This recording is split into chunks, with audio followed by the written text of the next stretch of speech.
chapters in the supermarket. Jomli stared at the 5 gold coins lined up before him. The coins, ordinary in size, gleamed unmistakably like pure gold.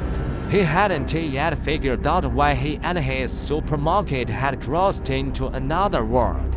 And now his first customer from this strange place had left him 5 gold coins for a few packs of instant noodles. Jomli's emotions were a tangled mess. Whether the coins were real or not, he pocketed them for now. The adventurer, Chris, had fled too quickly for him to call back. He'd return them if they met again. As for chasing after him through the newly replaced glass door, Jomli saw a transformed world outside, gone but the familiar streets of his childhood. The architecture now resembled medieval Europe, with passers-by in coarse clothes and horse-drawn carriages clattering by, except for his supermarket. Everything was alien. Where am I? No other curious customers followed Chris, giving Jomli time to process. Having watched plenty of Aski and Troyu stories with his roommates, the drastic changes outside confirmed he was no longer on Earth. But while others had clear triggers for their crossings, what was his? The meteor from last night flashed in his mind, and his gaze settled on the hourglass. If there was a trigger, this was it. He clearly recalled that after setting the hourglass down, Chris had walked in. Jomli picked it up again. On the surface, it was merely an ornate object. It sat clogged, rendering it useless as a timekeeper, just a decorative piece. He flipped it, searching for anything unusual. In the corner of his eye, something shifted. He looked up, stunned. Beyond the glass door, the street had reverted to the familiar concrete road, with a large orange cat lazily sunning itself at the entrance. He was back. Realizing something, Jomli stared outside, unflinching, and flipped the hourglass again. The world spun dizzyingly. In a breath, the street transformed back into the medieval one, unchanged down to the malls and the shop across the way. Flip, concrete road. Flip back, cobblestone path. Flip t-shirts and shorts. Flip back, coarse linen clothes. After several tests, Jomli set the hourglass down. The street outside now his hometown is, but he couldn't recover from the shock. Suddenly, he thought of something and checked his phone. Full signal. The failed message still sat on the screen. He tapped the red exclamation mark, and the message whooshed out. Ding. Still asleep?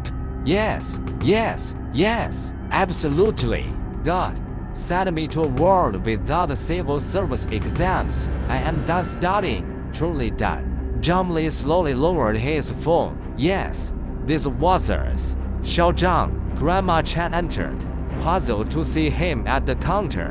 Where were you just now? Just now? Jomli replied instinctively. I've been here. She grabbed a bottle of vinegar from the shelf. When I came back earlier, your door was locked. I was about to send my grandson on an errand. But when I came back, you were open again. Jomli opened his mouth, recalling his bizarre experience, and mumbled, yeah, I stepped out for a bit. After seeing her off, he reopened the surveillance. The camera diligently recorded everything he rewound to earlier, watching tensely. On screen, he sat at the counter until Grandma Chen entered, with no strange customers in between. If not for the 5 gleaming coins, he did think he'd hallucinated. Closing the footage and eyeing the hourglass, his eyes sparkled with wonder. He didn't know the hourglass as original why the camera caught nothing. But the event itself was fantastical. He and his supermarket could traverse worlds. Over the next few days, Jomli conducted more experiments. Flipping the hourglass let him cross between worlds, Earth and Leland continent, a fantastical realm of magic and mythical creatures. The hourglass seemed tied to his supermarket. Using it elsewhere did nothing. He showed it to others, but only he could see it. He realized the hourglass and the supermarket were his catalyst for crossing, inseparable. As for why only he saw it, perhaps because only he and his shop were struck by the meteor. After repeated tests, on a slow business day, Jomly flipped the hourglass, transporting himself and the supermarket to the other world, Dole City. An unremarkable shop door swam open. Jomly stood at the entrance, scanning the surroundings. He was on a commercial street, flanked by various shops. Unable to read the local script, he guessed their purposes by their facades. Across the way, mannequins in a window suggested a clothing store. Patting the 5 gold coins in his pocket, he bravely stepped out. He did hope to learn about this world from customers, but after days, only Chris had visited. No choice, he did have to explore himself. He bought local clothes at the clothing store and strolled the street. Though he couldn't read, communication was seamless. Perhaps a perk of the hourglass, he paused occasionally, observing and inquiring about the continent. Half a day later, he gained a fresh understanding. This was Leland continent, and he was in Dole City.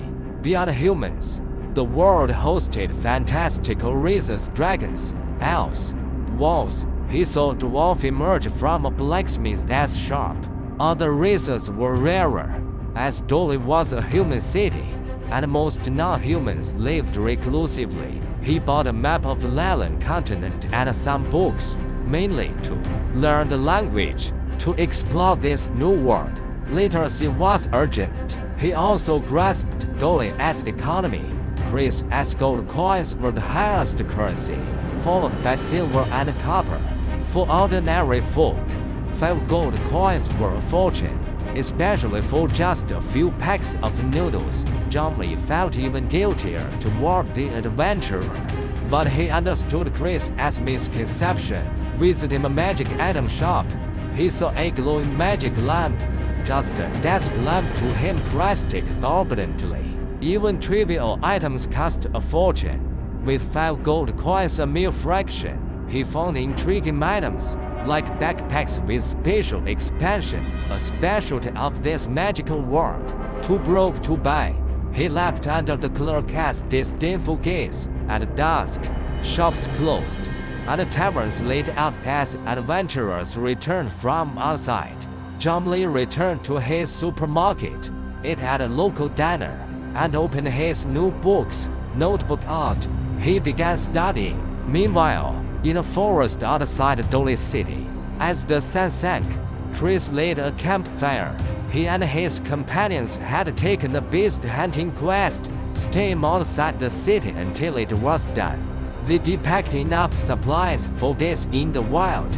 As Chris prepared to secure meat, a companion groaned, "No, no, no, I can't eat more grilled meat." Chris boiled then. His companions wheeled in unison. Adventurers often ate hunted beast meat in the wild, grilled or boiled. Even delicious food grew tiresome daily, especially since most beast meat wasn't tasty. A companion grumbled, "Don't we have anything else? Bread ran out days ago. If only we had ale. I miss our last meal in Dole." As they bickered, Chris perked up.